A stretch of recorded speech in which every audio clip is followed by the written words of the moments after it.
Good evening, everybody, and thank you for joining us. My name is Melanie Ionase. I'm a physician relations specialist here at Rothman. Tonight's webinar is with Dr. Brian Winters, foot and ankle surgeon, and Dr. Bill Hoffman, podiatrist here at Rothman. The topic they will be covering tonight is collaborative perspectives on surgical and non-surgical treatments for foot and ankle pain. They will be covering diagnosis and treatment options. Dr. Winter's office is located in Egg Harbor Township, and Dr. Hoffman's locations are Egg Harbor Township and Manahawkin. Just a few quick notes at the bottom of your screen. There is a Q&A icon, so please feel free to answer any questions you have throughout the webinar, and we will get to the questions at the end. And also in the chat box, I will share Rothman's phone number if you'd like to make an appointment, or feel free to email me as well. So without any further delay, Dr. Winters, thank you so much. And Dr. Hoffman, thank you so much for your time this evening. No problem. Thanks for having us. Yeah, thanks for having us. Thanks everyone for tuning in. I'm going to take a little bit of a different route. We're doing a little bit of a combo thing here where Dr. Hoffman here will talk about the non-operative end of things, and I'll be talking about a little bit about the operative treatment. So hopefully you guys will get something out of this. I did give a talk a couple weeks ago. Hopefully a couple of you are repeat customers here. You know, a couple of things will be a little bit similar, but I took things a little bit of a different route this time, and we'll be expanding on some surgical aspects of things. Just to kind of forewarn you, I do have some intraoperative pictures, so if anybody gets queasy, just feel free to step away for a moment. So in any event, again, this is a very broad topic, so we just picked three main pathologies that are very common, and hopefully a lot of you guys can relate and answer some questions. So just again, as far as me, I'm the orthopedic foot and ankle surgeon down here at the Shore. I still have my associate professorship through Jefferson, and also with Geisinger. As far as disclosures, I am going to talk about total ankle replacement, just to kind of put it out there. I am a consultant and a speaker for the company that carries the ankle that I use, but nothing really should affect this talk. Again, what Melanie had said, we primarily cover down here at the Shore region. We're both here at the Egg Harbor Township office. Dr. Hoffman does go to the Manahawkin office, but we cover anywhere from up to Manahawkin, Southern Ocean County, all the way down to Cape May County and out west towards Hamilton. I personally operate out of Atlanticare Hospital System, the mainland division, where I do the vast majority of my bigger cases, inpatient cases, and then we have the new state-of-the-art Center for Orthopedic Surgery right next to our Egg Harbor Township office, where I do primarily outpatient procedures. So just to kind of briefly give an overview on the foot and ankle anatomy, as you can imagine, the foot and the ankle is a very complex area of the body. It does have very unique biomechanics and the way that it functions, and it has a very intricate three-dimensional anatomy as well. There's 28 bones, 33 joints, 107 ligaments, and several muscles and tendons. So you can imagine things can get very complex, especially if you have pain in close proximity to certain structures. So just give you a quick outline of what we're going to be covering. So we're going to kind of take a roundabout view to the ankle. We're going to start in the back, work our way central, and then toward the outside. So first, we're going to talk about the Achilles tendon. My last talk, I primarily talked about ruptures, so the acute injury. This, we're going to talk about more of the chronic issues that you get with tendonitis, or more so what we refer to as tendinosis, which is the chronic wear and tear. So just to orient everyone, to give you a little idea of where the structures are. I'm not sure if you can see my cursor, but here on the left, this is showing primarily the bony structure of our ankle. So it's made of several bones. Again, you have your tibia, your fibula, which makes up your leg bones. And then you have their calcaneus, which is your heel bone, where the Achilles attaches to. And here on the right, I just point out certain areas of the Achilles that we're going to be referring to, primarily the mid-substance and the insertional, which again, the mid-substance is kind of that central portion. The insertional, as the name implies, is where it attaches to the heel bone. And why we see a lot of problems with Achilles in general is because it comes down to the blood supply. So that central portion can commonly be affected because it's made up, it comes together as what we call a watershed zone or vascularity, and that can be very prone to wear and tear. So just to orient everyone, I'm just going to switch off to Dr. Hoffman's talk, and he's going to take over from here and talk about some of the non-operative treatments for Achilles tendon pathology. Good evening, everybody. First topic up tonight is going to be the Achilles. The general term for anything, involving the Achilles is what they call Achilles tendinopathy, but there's more specific conditions that kind of fall under that more broader term. The Achilles tendon, it's a pretty important part of your body. It's the largest tendon in the body, and if it doesn't function right, it's hard for you to function right. They estimate about 18% of the population have some form of an issue with the Achilles throughout their lifetime. The different condition types, there is tendinitis, which is basically just inflammation of the tendon. Tendinosis is that more chronic state of tendinitis where the tendon does start to go through some more degenerative changes. And the reparative process typically uses a different type of collagen, which is more scar tissue. The tendon can become bulkier and less elastic, and it can cause more problems with walking and certain activities. Higher grade pathology would include partial tearing or a rupture, which usually is more an acute type of injury. But a lot of times when we look at those, there's sometimes pre-existing conditions with the tendon that predispose patients to that tendon rupturing. The location, Dr. Winters already kind of had touched at. There is the insertional variation. The most common is in that what they call the watershed area where the vascular supply is not exactly great. And then less commonly up where the muscle becomes the tendon, what they call the myotendinous junction. Causes of problems with the Achilles, it can be an overuse type injury, or it could be a change in activity level or a new activity. And then there's also incidences of an acute trauma. We often do want to get a pretty thorough history, such as any medications they may be taken. There are certain medications that have been linked to tendon issues, such as statin medications or certain types of antibiotics, what they call quinolone antibiotics. Activities, obviously, a lot of times we'll ask, questions and we'll find out, the patient just decided he was painting his house and was going up and down a ladder a lot. I mean, sometimes you can't link it to anything specific, but a thorough history does help kind of, at least coming to a possible cause of why this started. Social history and medical conditions, more so from a healing perspective. If the patient's a smoker, or if they have diabetes or something else that makes them immunocompromised, getting, this under control can become a little more challenging. And any prior surgical history is also important, not just of the tendon or, but other parts of the lower extremity that could possibly have an influence of why the Achilles has become problematic. Typically, you want to do a pretty thorough exam when evaluating the Achilles. Usually the easiest way to evaluate is to place the patient on their stomach. And you typically want to go from the knee down, just pressing over a lot of areas. It's a mistake just to focus directly on the Achilles because there could potentially be other contributions to the patient's pain. But we definitely want to palpate over the Achilles. We're usually trying to see if that tendon feels healthy. Is there any abnormal thickening? Is there any obvious interruptions in the course of the tendon? There is something we typically do called the Thompson test, where we basically squeeze the calf, which you're kind of seeing in this top picture. If that Achilles tendon is attached, it should almost make the foot kind of wave at you. If you don't get that wave, there's an indication there that that tendon could be compromised. Another test is the Maddles test, which they're showing in this lower picture that I'm putting my cursor on. The foot with that is not kind of sticking up in the air, that would be suggestive of a positive Maddles test, meaning the tendon has been compromised, stopping that foot from kind of sticking up in the air like it is in that picture. We're also testing for ankle motion.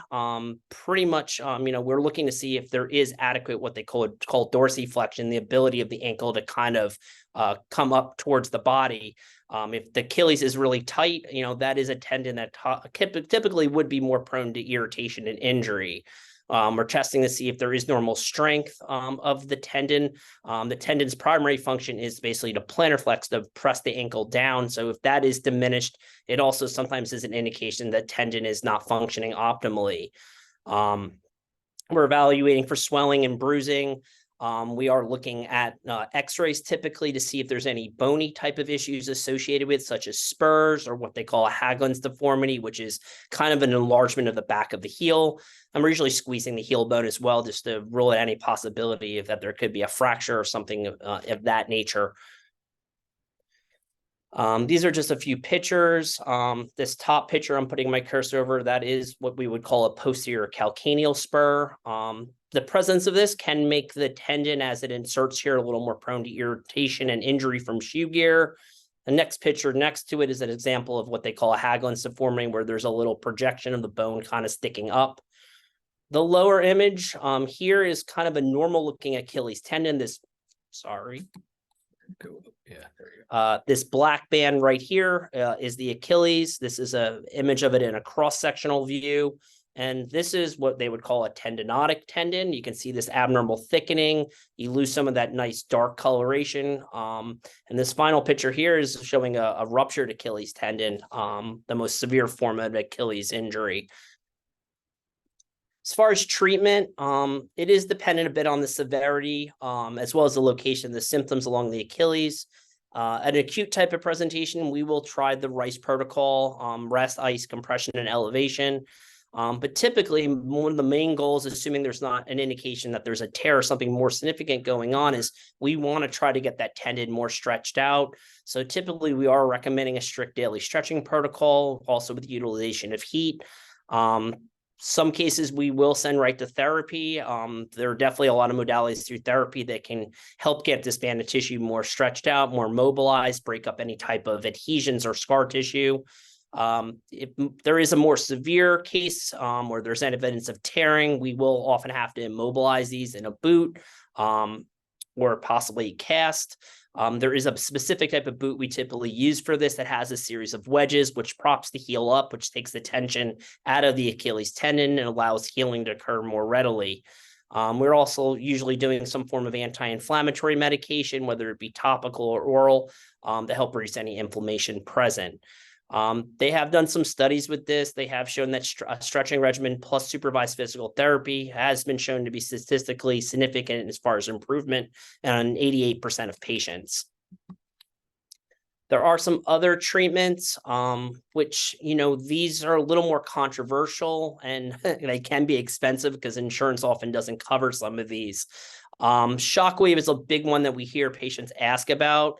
The benefits are relatively controversial in the literature that exists currently, at least as a standalone treatment.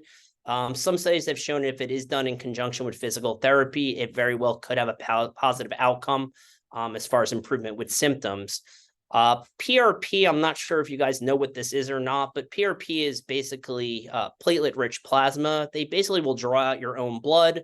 They spin it down in a centrifuge, and it basically separates the blood, and it creates basically a very nutrient-rich broth with growth factors and other things that help with healing. And we basically suck that up into a needle, syringe, and we basically inject it into the area of concern, and it can help promote healing. They have done some studies with this where they've shown an 88% success rate in regards to improvement at 2 months, but they did show this fall off to 44% at 12 months. Again, the first two I just mentioned, the Shockwave and the PRP, typically are not covered by insurances. And there's no guarantees with them. So we're sometimes hesitant to at least recommend these as an early treatment option. The next one is 10X, which is a sort of a newer technology, but it's been around for over 10 years now. Basically, it's a minimally invasive surgical technique where a local anesthetic block is given over the area of concern. A small stab incision is made. And basically, we go in with an instrument that uses high frequency ultrasound to break up any type of adhesions or scar tissue, basically thinning out the tendon or the other, whatever other ligament or fascia that we're using it on. And basically, it takes a chronic issue and resorts it back to an acute issue and gives your body a second opportunity to heal it. I can't stress this next point enough because I do see other providers in the area doing it. Please don't ever let anybody inject a steroid into the Achilles tendon area. It is associated with a very high rupture rate, up to 8.4% of cases. There's definitely a place for steroid injections in the foot and ankle, but this is not one of those places that it should be utilized. And if all else fails, patients have failed conservative treatment, or, in the case of a rupture, sometimes surgery will be recommended or at least offered to a patient. And at this point, Dr. Winter is going to talk a little bit more about the surgical aspects of this. Okay, I'm just going to switch this back. So again, during my last talk, I talked primarily about rupture surgery of the Achilles tendon. Today, I'm going to talk about primarily that Achilles tendinosis. So initially, we'll talk about the insertional Achilles tendinosis surgery. So again, on the right side, this is just showing an MRI. This black thick band here is that tendon, very irritated. And this white signal through is just showing that wear and tear. You can also kind of make out this spurring that Dr. Hoffman referred to as before. When we talk about surgical treatment for this, we talk about debriding the tendon, meaning taking away that damaged portion of the tendon that's causing the pain. Calcaneal misspelled this one here, exostectomy, which is basically taking away that bone spur in the back, and also if they have a Haglund's deformity, taking away that extra bony prominence, which can irritate the tendon. And then also, depending on how much tendon we take away, sometimes we talk about doing what's called an augmentation procedure. So this FHL tendon transfer stands for flexor hallucis longus. So there's two tendons that flex your big toe. One of these tendons actually run right behind the ankle, right in front of the Achilles. So if a fair amount of tendon needs to be debrided, a lot of times I'll take that tendon and transfer it to the heel bone, the calcaneus, to augment the repair, increase blood supply and power to that repair. And because you have two tendons that go to your big toe, you're still able to function and move that big toe, usually with not any issue. So again, here, I'm not going to belabor this point, but just there's, again, two different types of prominences. This is the Haglund's deformity, which is that prominence at the northern end. And then you have this spur, which is another name it goes by, is called the calcaneal enthesophyte. It's just a calcification of that tendon as it inserts. And this is usually the prominence you see in the back of the heel. So here's a couple of intraoperative pictures. So this is looking at the back of the heel. I have my lines marked out here. On the left, you can see the spurring. The bottom left is your MRI. So first, making an incision, which again, that tendon is pretty subcutaneous, so right below the skin there. There's many different ways of doing this. I do this through a tendon splitting approach. So basically, this tendinotic tissue tends to actually sit on the undersurface of the tendon. So it's not where you're seeing it here on the exterior. So a lot of times, actually, I'll detach this tendon in its entirety, take away that damaged tendon, which allows me to gain access to the heel bone. So this is just an instrument called a chisel. There's many different things, chisels, saws that we use in the OR. And this is just taking away that calcaneal Haglund's deformity, which again sits more kind of closer to where that tendon comes down towards the back. You also want to be sure to take away that enthesophyte. So this is an intraoperative picture. Sorry, it came out a little blurry, but here you have your tendon being splayed apart with this retractor. Here, this is just a device. So once we've debrided this tendon, take away the bony prominence, you want to re-tack down the tendon to the bone. There's different ways of doing that, either through drill tunnels, where basically you just suture the tendon back down. A lot of times we're using what we call anchors. So this is an anchor. This is actually an older picture of mine that I still use for presentation purposes. My techniques and implants have changed over the years, but the concept remains the same. So once you put that anchor into the bone, these are just two sutures where you could see the tendon being reattached. And then you have this split that you basically just reapproximate with suture, and there's different types of suture to do that. This is a picture of that FHL tendon. So this actually sits right on the undersurface. Again, if this is being done, this would be done prior to closing in my last couple pictures. But as you can see, it's right on the undersurface there. And this is actually the tendon going down towards the inner aspect of the ankle. Because you have two tendons that go to the toe, I basically sacrifice this and then transfer this to the base of the crux of the heel. This is just me measuring that tendon to make sure that I can drill a big enough hole to transfer to the heel.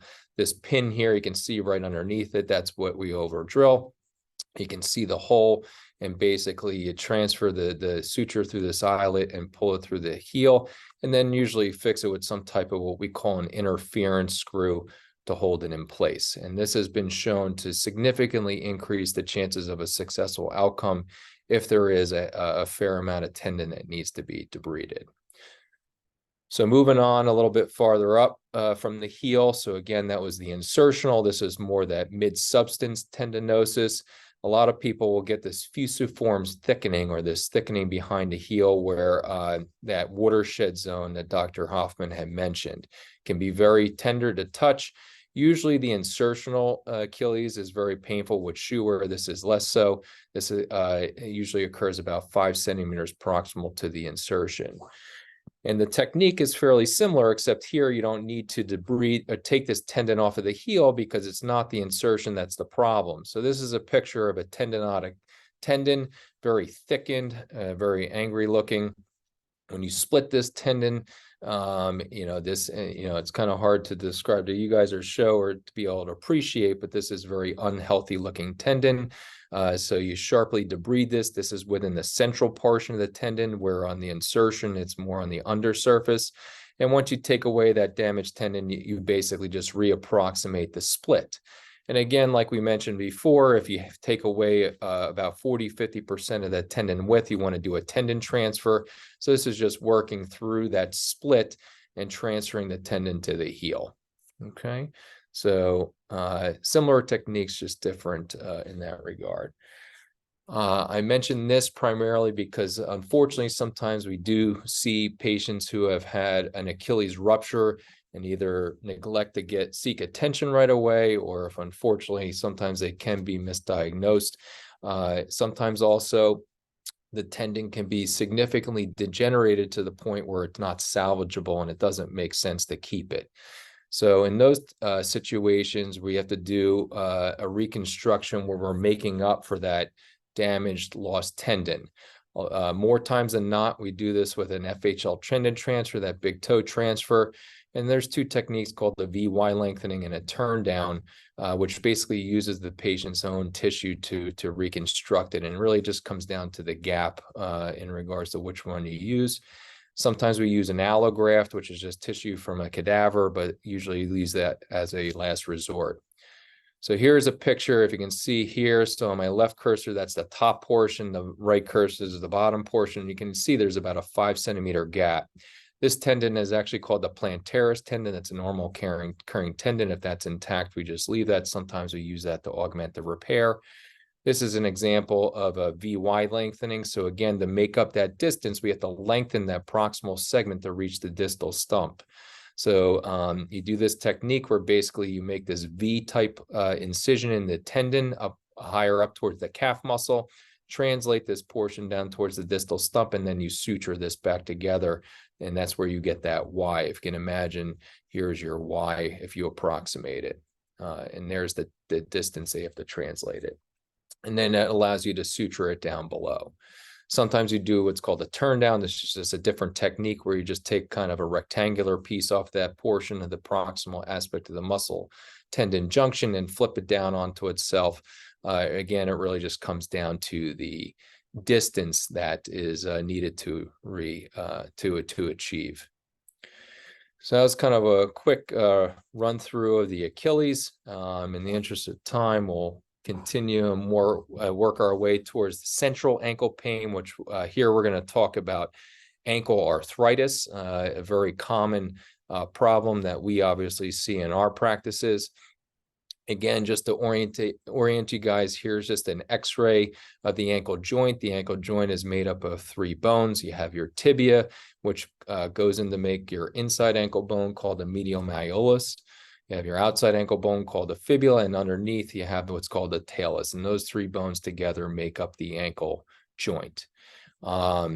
Most commonly, which Dr. Hoffman's going to touch on, the more common reason why we see ankle arthritis is from trauma. This is just an x-ray that shows a 2-year span. This is not one of my cases, but I had the x-rays. You can see here on the left side, the plate and screws and the fixation, but what I want to point out is the ankle joint, which if you can see my cursor, this is the ankle joint. It's nice and open and smooth. And unfortunately, sometimes even when these are fixed appropriately and healed the way that we want them to, you can develop ankle arthritis, which is the wear and tear of that cartilage portion of our joint that allows things to move smoothly. This is much more narrow, much more irregular. You can see these kind of cysts forming in the bone. And this is an arthroscopic picture, or in surgery, sometimes we use a camera and you can see that the white stuff is the cartilage. You can see the fraying, and then below here is going down to bone. It's very problematic. It affects people's lives on the order of people who have end-stage hip arthritis, end-stage kidney disease, congestive heart failure. So it has a significant mental and physical effect on people's day-to-day. So I'm just going to flip this back to Dr. Hoffman. Okay. All right. So what is ankle arthritis? It's basically a loss of cartilage leading to bone-on-bone contact, which will lead to pain, swelling, loss of motion, and dysfunction. Dr. Winters just kind of touched on the anatomy a little bit, so I'm not going to go over that again. But ankle arthritis is thought to affect about 1% of the world population. It's definitely less common than knee or hip arthritis, but it can be equally disabling and have a pretty significant effect on quality of life. Post-traumatic is probably the most common cause of ankle arthritis, with 75 to 80% cases being post-traumatic in nature.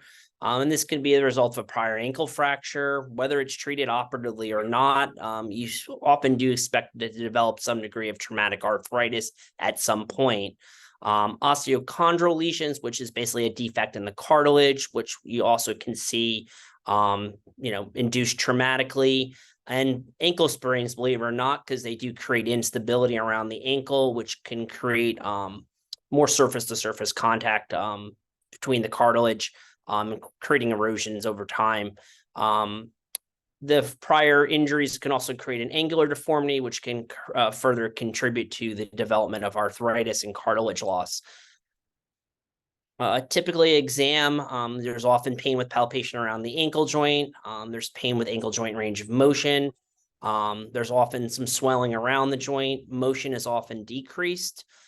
We also often appreciate something called crepitus, which is basically almost like a crunching or grinding that you can, feel as you're kind of moving the joint through what should be a normal range of motion. We definitely can see angular deformities. Often you'll see an abnormal gait pattern. Sometimes you'll see them limping in, and often you'll see some atrophy of the musculature on the affected side because they're just simply not using the ankle as much due to pain. And you start to lose some muscle mass from that. Imaging, x-rays often tell us a lot of what we need to know. There's some pictures down here at the bottom showing kind of a normal ankle joint, and then definitely an arthritic one to the right of that, where you do start to see a significant loss of joint space. More advanced cases, you'll start seeing some changes around the peripheries of the joint, excess bone production, and sometimes you'll even see what we call osteophytes, which are kind of little free-floating pieces of bone that either break off, and they can further decrease motion and cause pain. MRIs and CT scans are not typically needed to diagnose ankle arthritis, but it can be useful for seeing if there's any type of soft tissue contribution to the patient's symptoms, such as ligamentous or tendinous injuries. It also can help in aiding in surgical selection and planning. Treatment, definitely medications can help alleviate symptoms. You have your anti-inflammatory medications. There's some oral and topical ones. Sometimes this can be contraindicated for certain patients, especially if they're on blood thinners, which is one of the biggest contraindications. But other medications like blood pressure medications, you do need to be careful with them, especially with long-term use. The other concern with using those types of medications every single day is over time, it will have systemic side effects. It can put stress on your kidneys, your stomach, even your heart. Opioids are typically not recommended due to side effects, dependency issues, and toxicity. Injections are sometimes recommended. It can provide relief for patients. There is something called a hyaluronic acid. Currently, I do not believe it has FDA approval for the ankle. It does create quick improvement in symptoms with decreased pain and stiffness, with increased function and decreased need for analgesics. And studies have shown that it can benefit the patient for up to 16 to 18 months. But this often is an out-of-pocket expense when it's utilized in the ankle, as insurances are basically looking for FDA approval to pay for most things nowadays. Corticosteroids can be injected as well. It can provide relief for several weeks.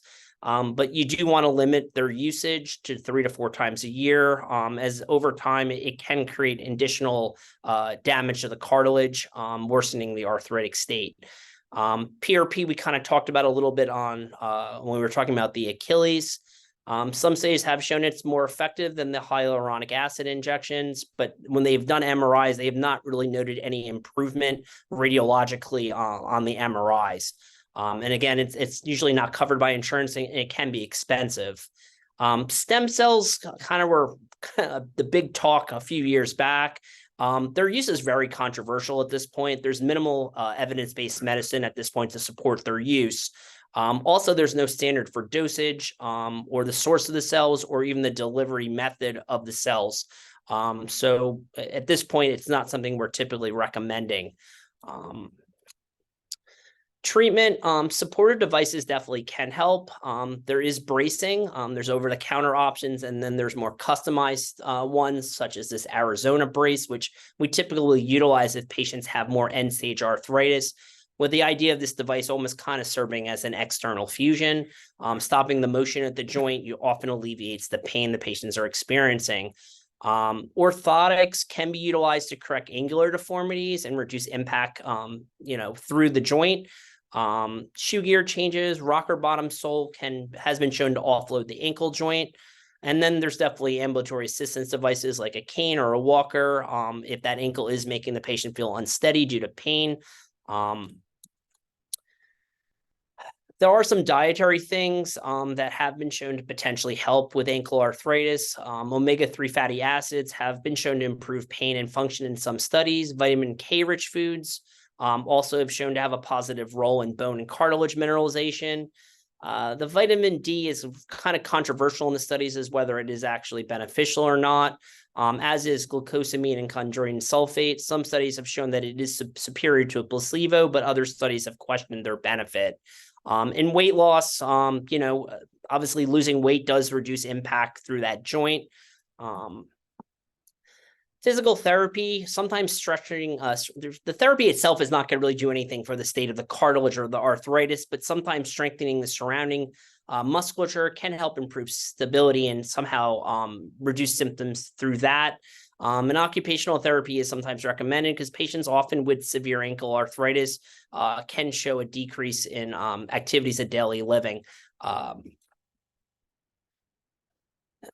going to turn you back over to Dr. Winters for the surgical side of this. All right. Thanks for giving us a run through on the non-op. So again, we're going to move through to the surgical options. There are various other surgical options, but the two most common that I speak about with patients, especially when they're more in that end stage realm, which when we're talking about arthritis, tends to be the case. We talk about what's called the ankle fusion, and then also the ankle replacement, which is on the same order of a total knee, total hip, same concept. So just touching on the ankle fusion. So this has been around for a long time. It was initially described back in the 1800s. For a long time, it was considered the gold standard, or the standard of care is what we say.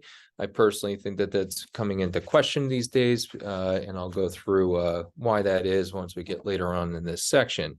There's many different techniques to use. You can use screws, you can use plates, but at the end of the day, as long as you get the ankle to heal together, you get very good pain relief, high patient satisfaction, and reproducible, and the techniques are reproducible.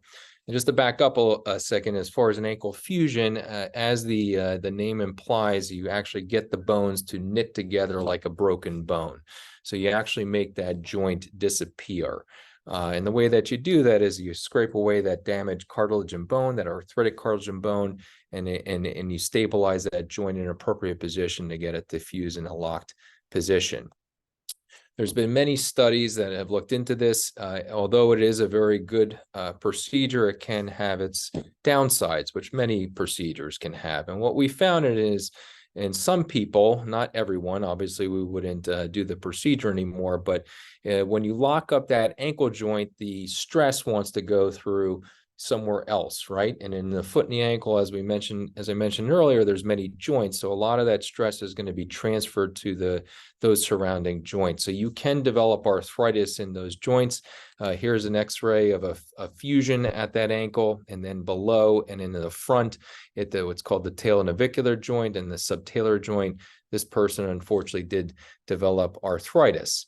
And again, as I mentioned, the reason that is because the stress goes to those surrounding joints. If you ever watch someone walk, and I do have some videos with an ankle fusion versus a replacement, you're going to see that there's still some motion, and then people tend to walk fairly normally because of that.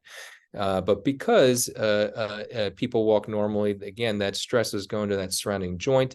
So here's an x-ray of an ankle or a person trying to extend their ankle, but because their ankle is fused, you can see how the talus bone, which I'm outlining here, at the talonavicular joint, this bone should not be coming out of the joint. These kind of work in concert with each other with minimal motion, especially in the foot and the ankle in that region. And if I just flip back, you can see here how that talus bone is pretty collinear, or what we call concentric, within the joint. So that can cause an issue. So here's some videos. This is actually a person with their ankle fused and having them moving up and down and side to side. And you can see that there's actually some fair amount of motion, but that motion is not coming from the ankle joint itself. It's coming from those surrounding joints. So unfortunately, although the ankle fusion is still a viable and good solution for certain people, the outcomes are not as good as, for instance, a hip replacement, which is here on the left. A hip replacement is heralded as one of the most successful orthopedic surgeries around. The question becomes, is the total ankle replacement on the same order of the hip? And I would argue that it's getting there quicker in recent years as we've improved on our designs. So just a kind of quick overview of an ankle replacement. So an ankle replacement, we're not replacing the entire ankle. Much like a knee, for instance, we're resurfacing the joint. So we take a little bit of bone from the arthritic joint on the top, a little bit of bone on the arthritic joint on the bottom, so the tibial and the talar side, on the order of sometimes only about 4 millimeters of bone. So you want to leave the patient's anatomy, obviously, in that regard. And then you basically put this metal implant on the top, metal implant below, and then you have this medical grade plastic in between. And these are two videos that show an ankle replacement, which is on the left, ankle fusion on the right. And you can see there is a difference, in particular with the patient going up and down. I'll play it again so you can see. So obviously that can lend a hand to a patient walking with a more normal gait pattern. And then obviously, if you're maintaining the motion at the ankle joint, you should decrease the risk of developing arthritis at those surrounding joints, which we have seen. So this is just a few pictures, intraoperative pictures of doing an ankle replacement. This is usually done through an anterior approach, so meaning from the front of the ankle. There is one implant on the market that you can go from the side. That's kind of beyond the scope of this talk. So you basically make your incision. There's obviously nerve structures and tendons and so forth. You want to obviously bluntly dissect down through to get down to the ankle joint, which is down here at the bottom. Sorry, I tried to zoom in as much as I could without it getting too blurry, but that's where you have that arthritic joint.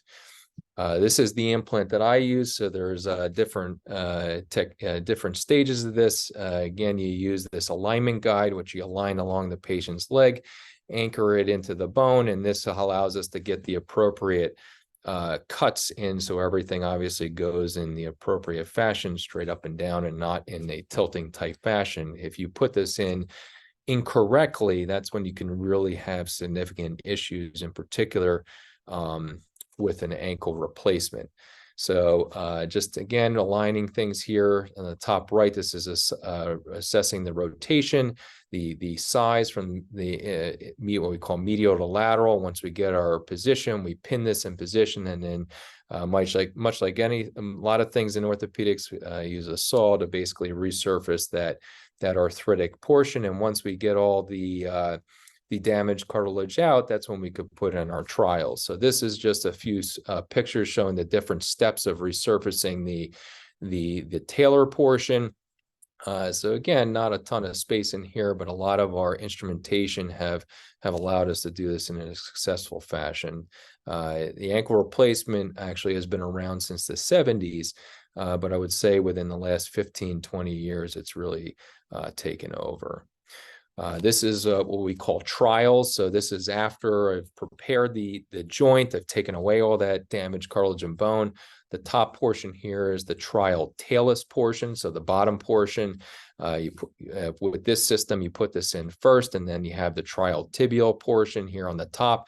Make sure that everything fits appropriately, and then you fashion things to put things in the final stage. So this is just showing everything in at the final stage of the implant. This is a picture of the implant that I use. I personally like this implant because it's one of the longest used implants in the world, has a lot of good follow-up, and shows very good survivalship of this implant.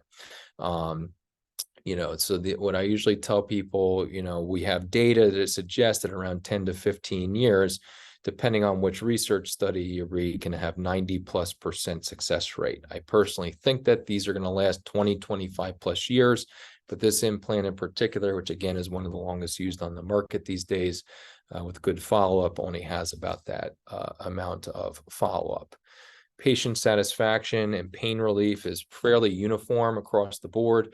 Again, 90+%. When you look at this from a walking perspective, what we call gain analysis, it although may not be as good as a normal ankle, but at the end of the day, a lot of these implants are not exactly like our native joint, but it's definitely far better than a fusion. As far as the ideal patient for replacing them in my practice, again, these are just kind of rough and dirty things that I abide by in my practice. Again, depending on the patient situation, these can be altered, and depending on the patient's wants and desires and so forth. So just to kind of give a brief overview of what to look for. In the interest of time, I'll just move on to, in terms of recovery, it's usually depending on what needs to be done, a 1 to 2 hour surgery. Sometimes additional work needs to be done to the ankle in addition to the replacement, and also the foot. Usually it's a general anesthesia, or nowadays we're doing these under a nerve block and sedation. So almost like you're going in for a colonoscopy, but you're asleep for the entire thing. Depending on the patient, it can be an overnight stay, but I started doing these in the surgical center alongside of my partners doing their hip and knee replacements, and have had very good success and has been very safe. And again, in the right patient, you have to do this in the right patient. The difference between the hip and the knee population, you do need to be non-weight bearing. You can't put any weight on the foot and the ankle for about 4 to 6 weeks. That's to allow the implant to grow into the bone. So initially for a couple of weeks, you're in a a partial cast or a splint. Sorry, I have a typo there. And then depending on the swelling, the incision, sometimes they temporarily put you in a cast for another week, but try and get you into a boot as soon as possible where you can take your foot and your ankle out. They'll start working on range of motion because obviously that's what we're trying to maintain and improve on. At the latest, they usually around that 6-week mark, get you weight bearing in a boot and doing physical therapy. And depending on the patient and what needs to be done, a lot of times people transition into a sneaker somewhere around that 8 to 12-week mark. So, it is a process, but you're usually making headway along that timeline. So just moving around to the outside portion of the ankle, I think we're on time here. So again, we're going to touch upon ankle sprains in particular and the non-surgical treatment, and then also touch upon the surgical options. I did briefly touch upon this in my talk a couple weeks ago, but again, I'm going to get a little bit more in depth in terms of intraoperative pictures. So just again, to orient everyone, this is just a schematic. Again, the fibula, the outside ankle bone. The lateral ankle ligamentous complex is made up of 3 ligaments called the anterior talofibular ligaments. So everything in orthopedics in general can be very easy because the name originates from where it comes from in terms of where the structure originates and where it inserts. So it starts at or it attaches both the fibula and the talus. And then you have what's called the calcaneal fibular ligament. So it attaches between the fibula and the calcaneus. And then in the back, you have what's called the posterior talar fibular ligament, which is in the back. And that's one of the strongest ligaments, which rarely is torn unless you actually dislocate that ankle. And this is just a schematic on the top to point that out. And then also living in behind the ankle bone, the fibular bone, you have what's called your peroneal tendons. And these commonly can have issues in conjunction with an ankle pathology. So just to pull up Dr. Hoffman, we'll have him talk to us about some non-surgical treatment. All right.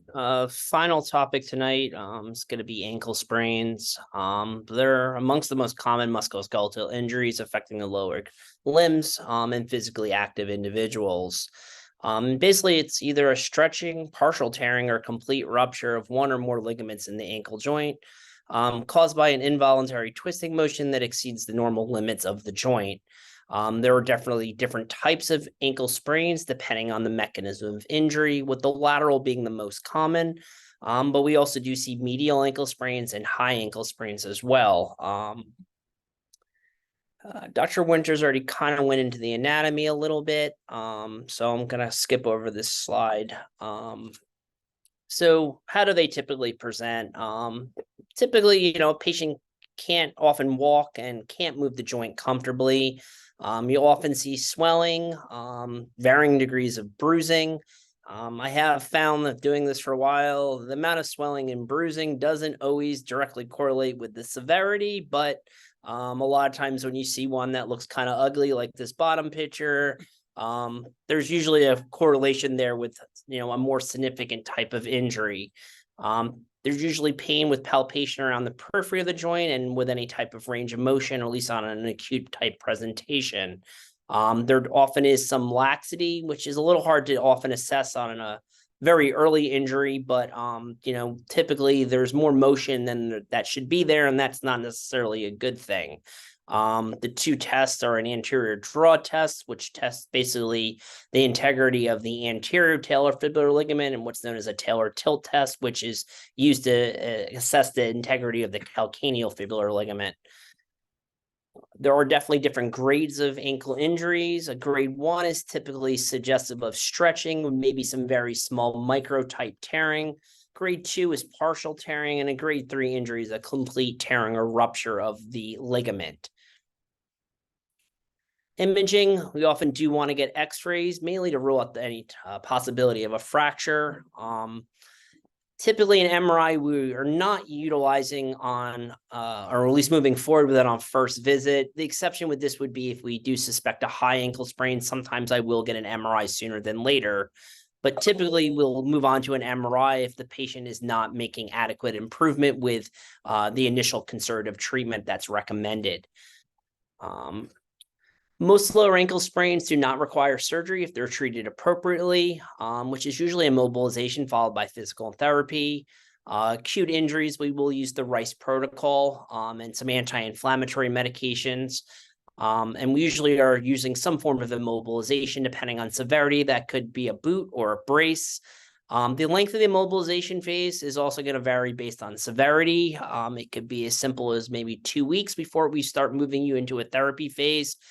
More significant ankle sprains, it could be 6 weeks before we move you on to start rehabbing that ankle.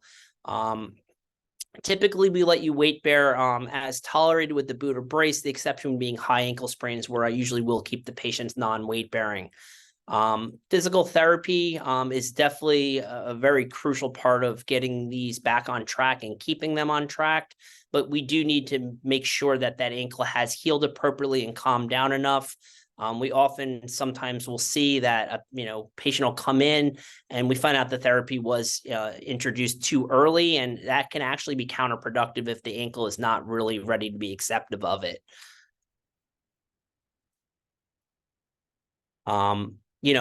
Surgery, if conservative treatment fails and there's still a significant functional deficit associated with the ankle, that's a lot of times when I would refer the patient over to Dr. Winters to at least discuss surgical options. I'm going to hand you back over to him at this point. Okay. Hopefully everybody's still awake. We're coming up on the grand finale here. So, as Dr. Hoffman was talking about, he was referring to more of that acute presentation. When we're talking about surgery, we're talking about more of that chronic picture. So we refer to as chronic ankle instability after the patient has had enough time to let things heal, go through therapy, immobilization, and so forth. And unfortunately, about 15% of the time, people still have issues as related to these ligaments. So people usually give this a description as the ankle giving way. They go to step on an uneven surface or somewhat, and then it just kind of rolls on them. So these are two pictures. Here's an intraoperative picture on the left side. So again, just to kind of orient everyone, here's the distal tibia, which is the top portion of the ankle. You have the talus underneath. You can't really see the fibula too well unless you're really looking hard, but you can see how this talus is translated anteriorly or towards the front of the tibia. This round portion of the talus should be sitting underneath this rounded portion of the tibia. And this type of motion translation is the one that's controlled by that anterior talofibular ligament. Here on the right is an X-ray of that talar tilt test that Dr. Hoffman referred to. Oops, sorry, let me start this up. That he referred to, and that calcaneal fibular ligament is the one that is incompetent. So the reason why we want to address this is because if there is a fair amount of instability, that can in itself lead to the development of arthritis because the ankle is not constrained. So if the ankle is seeing a lot of shear or sliding back and forth, that can obviously cause degradation or breakdown of that cartilage. So when we talk about the surgical treatment for a loose lateral ankle ligament, and again, that can refer to both also the ATFL and the CFL ligament. That the surgery is referred to as what's called the Brostrom procedure. There's also, it goes by the Brostrom-Gould procedure or reconstruction. This has gone through an evolution over the years. Again, as our implants have improved, we've been able to get more robust repairs, which in turn has allowed us to mobilize patients a lot sooner. So back in the day, again, as I mentioned earlier, in terms of the Achilles, a lot of times you would just tighten these ligaments back down to the bone with suture or with a very strong rope, for lack of a better term, that we use in surgery, and that can lead things to stretch out pretty easily.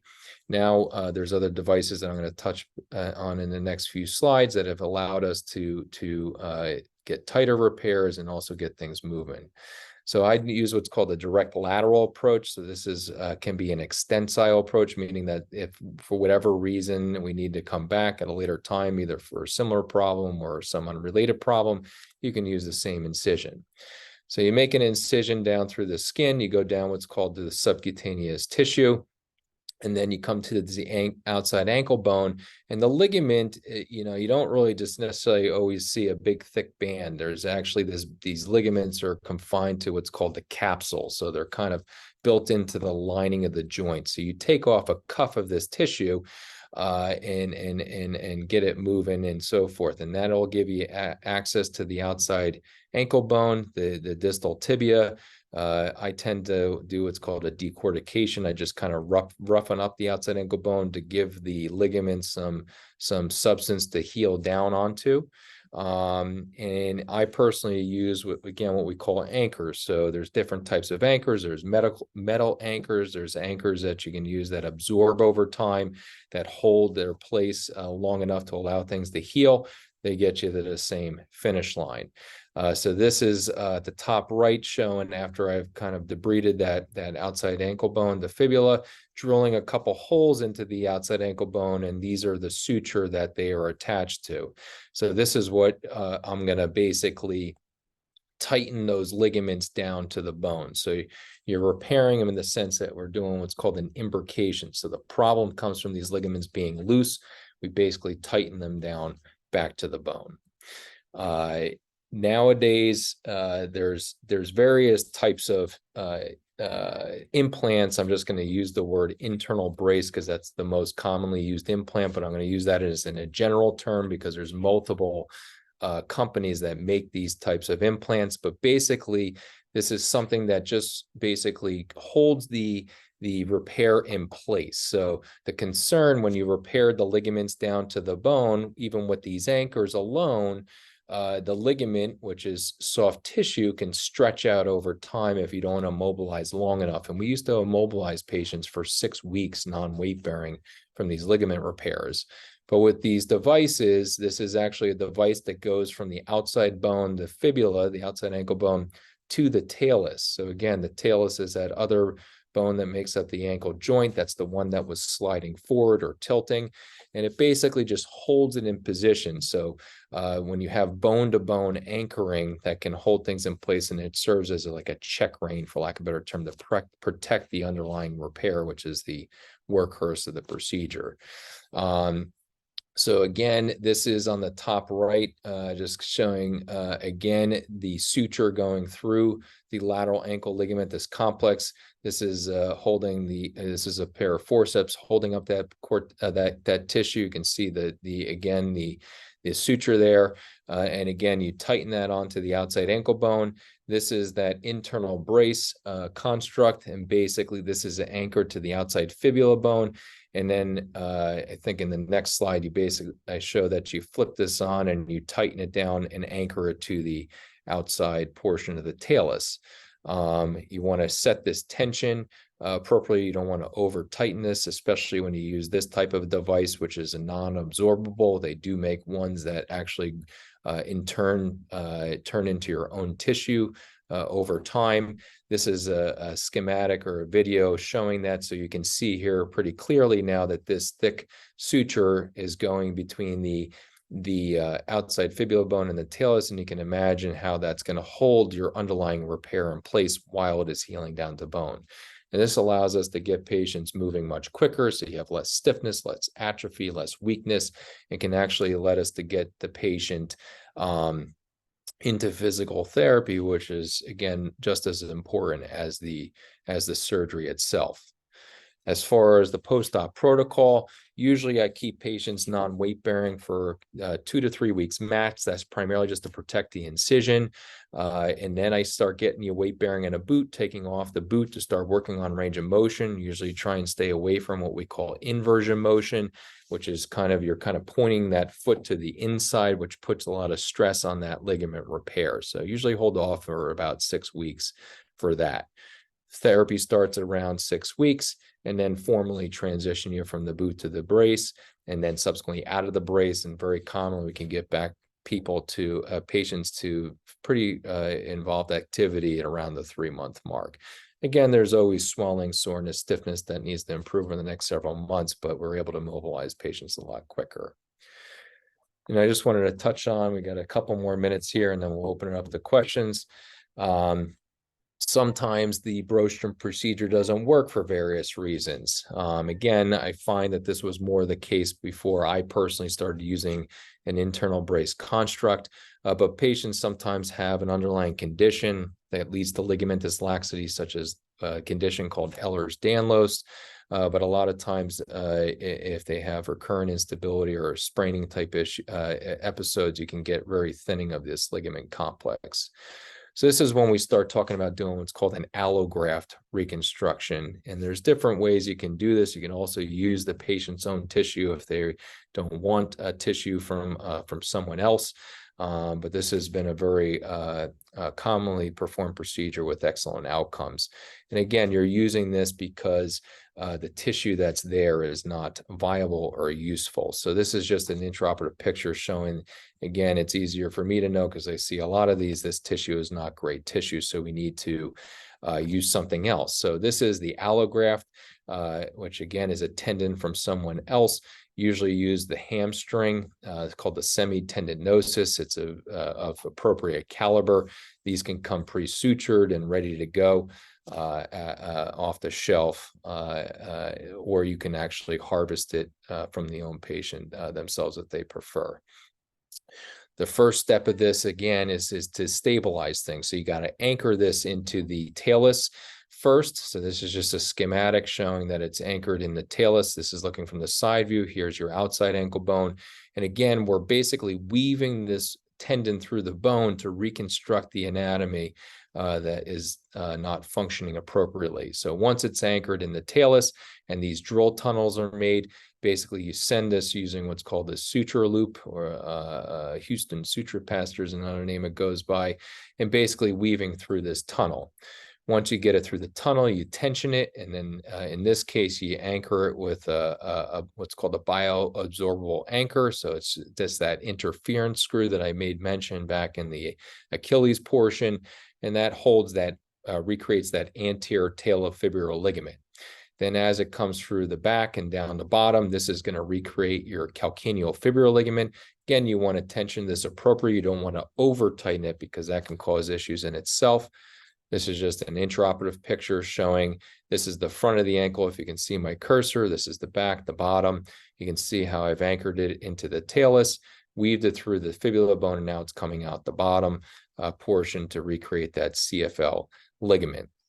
And again, in a similar fashion, you drill a tunnel through the heel bone and anchor that bottom portion, the anatomic location of the calcaneofibular ligament with a tenodesis screw. Here's the final product showing that anterior talofibular ligament portion in your CFL. This is a very robust repair and is good to salvage very complicated cases in this regard. As far as the postoperative protocol, it's a little bit slower than the Brostrom. Again, keep people non-weight bearing for a couple of weeks in a splint, primarily to let the incision heal. Usually around 2 to 3 weeks, as long as the incision is healed and the swelling's under control. I'll let you start to put some pressure on it in a boot, primarily around the house. You're not, going out and about all day in this. We'll start some range of motion because, again, we want to maintain that motion, but avoiding that inversion motion to avoid any stress on that repair.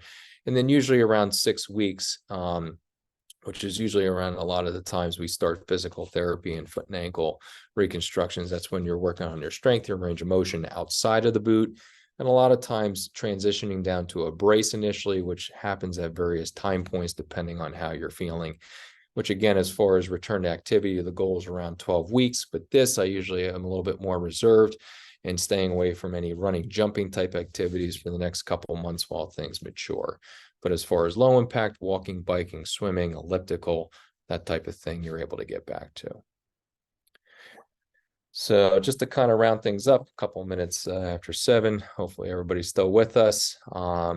So again, there's many things that can cause ankle pain.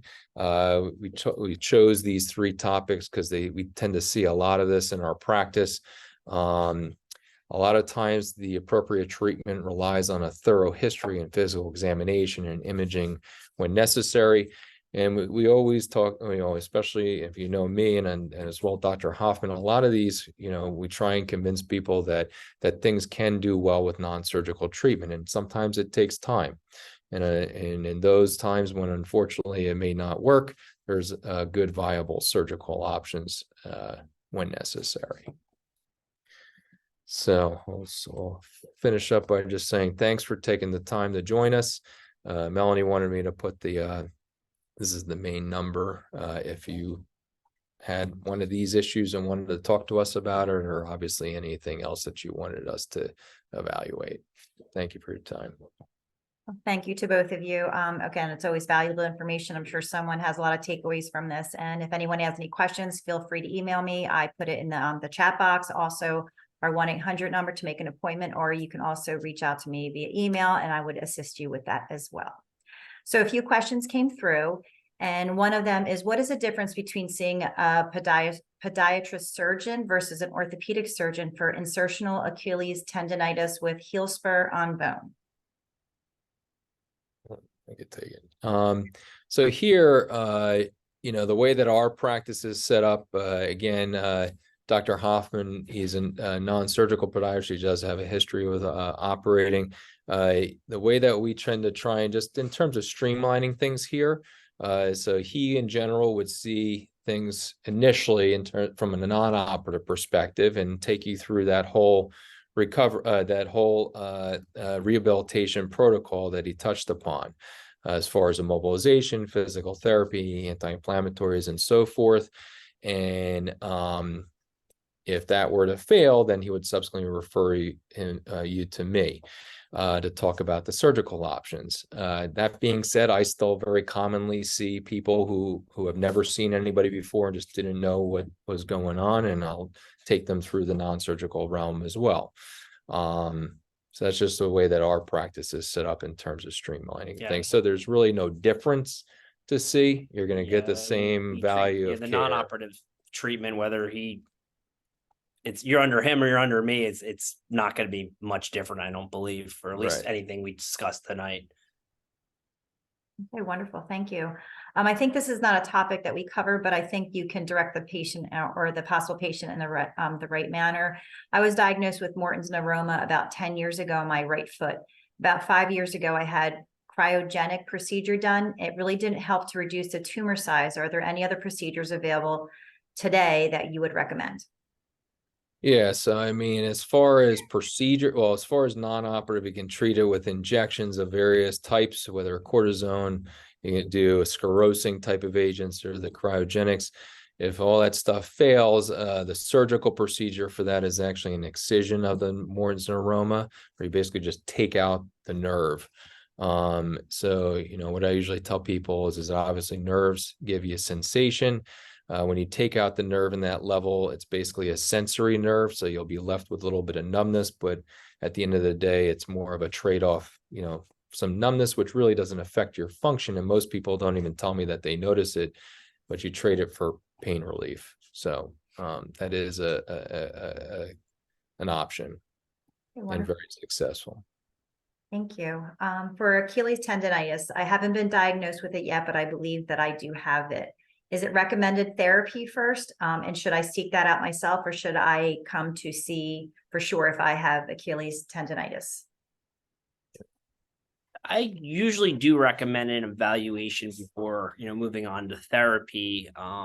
Sometimes, the patient comes in and they think they have just simply tendonitis, and we start examining the tendon and there's something more significant going on where therapy actually could exacerbate symptoms. I know a lot of the, insurances nowadays will sometimes let you start therapy without seeing a provider or without a referral, but in some cases, I do think it makes sense just to get an accurate diagnosis before you're being sent off to therapy. Yeah, I think it's a good thing as well, because as I mentioned earlier in my talk, there's many different parts of our anatomy around the foot and ankle that are very close in proximity to one another. So, there's other reason that you can have pain in the back of the ankle, which again, unless you get formally evaluated and you go to therapy, you can be treating something that's totally unrelated. Okay. And one of the questions is how long will I be in physical therapy? I think this patient came in a little bit later for Achilles tendonitis. Is there a standard like 2 to 4 weeks, 4 to 6 weeks? I mean, I typically start them with 12 sessions, letting them kind of span them out over 4 to 6 weeks. I mean, some patients don't need all those sessions. A fair amount of the stuff that they're taught at therapy, they can do on their own, but there are some hands-on things like massage techniques, something called the Grasson technique, where they kind of grind out the tendon, and other modalities like ultrasound, muscle stim, where there is an advantage to seeing, an actual therapist for formal sessions. But I have some patients that have, severe tendinosis. They might potentially need a second round of therapy on top of the initial round. My kind of feeling on that is, we keep going with therapy until they plateau with it or their insurance stops covering it. So there's not an exact timeline. I think every patient's different depending on what we're treating and how severe it is. Thank you. Do I have limitations for returning to pickleball or working out after a total ankle? Yeah, so, basically the way that I would look at an ankle replacement, which again, we look at this similar with the knees and the hips, is it's like a car, right? It's moving parts. So the more you pound on it, the more it could potentially wear out. But again, these implants are very good and very durable. Pickleball, I actually started getting into it myself. And again, it's active, but again, it's not like playing singles tennis. So I have patients that get back to an active lifestyle in that regard. I wouldn't recommend people going to run like an Ironman or something like that, but something like pickleball, low impact golf, even hiking and stuff of the sort is fine. And even tennis, I usually tell people playing, like, for instance, double tennis is much more reasonable than singles, because you're not going to be trying to, cut back and forth the entire court. So I don't say no. I just say, hey, listen, like, the more you pound on it, it could wear out. And again, if it wears out, again, it's not going to happen overnight. It takes years and years usually. And then we do have very viable options if that were to happen, just like in a hip and a knee. Okay. The quality of life and getting them back to enjoying what they love. So that's a good thing. How often can I get injections? But specifically, if I know that I'm looking at surgery, how far is it out before, if I get a steroid injection to surgery? Is there is there a time limit? Yeah, so there's, usually in terms of injections, we usually don't recommend it any more frequently in general, more frequently than 3 months, because there have been studies that can actually, with the steroid and sometimes the local anesthetic, can have a problem or cause degradation of what we call the chondrocytes, or the cells of the cartilage.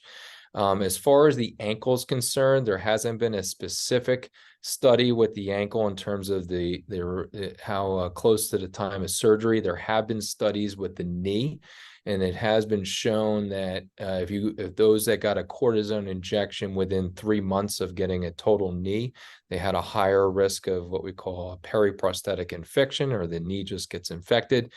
So, like a lot of things in medicine, we extrapolate that, and I have incorporated that into my practice, that if you're getting a total ankle from me, I don't want you getting an injection within that 3-month period because of that reason. Air caution for sure. One of the last question is, what is the criteria for same-day surgery, and how would you choose someone to be a candidate? For a total ankle? Yes. Yeah. So really it comes down to more so social issue, social setup, and then also patient age, right? So the patient who is 50 and healthy and is able to maneuver, their house setup is good, they have a lot of social support, they're going to, be able to tolerate that and get sent home the same day. That being said, I've had 70-plus-year-olds who look like they're 50 and, have the setup and are able to do things at home. And again, the biggest thing, aside from obviously the medical factors, it's safety, right? So you need to be able to keep your weight off of it. So if you can demonstrate to me that you can do that safely, and there's different ways of doing that. We can do preoperative physical therapy and so forth. Obviously demonstrate that your setup at home is safe, whether or not it's one level, or if you have multiple levels, that you can navigate that safely, or the setup is downstairs, you don't have to use the stairs. That's the way that I handle it. So I don't have like a hard cutoff in terms of age. I mean, I did a total ankle the other day in a 70-plus-year-old, and they went home with no problem. The biggest thing is that I feel that people don't, you got to recognize your limitations, right? And your resources. So you just have to be honest with yourself. Obviously, I can only trust, what you tell me. So if you tell me you're 50 years old and you've tested things out and you're safe, and you go home and you really recognize you're not, and then you have a problem, it's difficult to handle. So hopefully that answers your question. Great. Again, if anyone else has any questions that we did not cover, feel free to email me. I will get them over to Dr. Winters and Dr. Hoffman. Thank you all for giving us up your time tonight. I know the Phillies game is on tonight, so I'm sure people are starting to watch that as well. So, but thank you to both of you. Again, great information. We have webinars all the time, so feel free to check out our Rothman website to register for some more. And thank you so much, Dr. Hoffman and Dr. Winters. Thank you. Thank you. Everyone for coming. Thanks for tuning in. All right, have a great one. You too.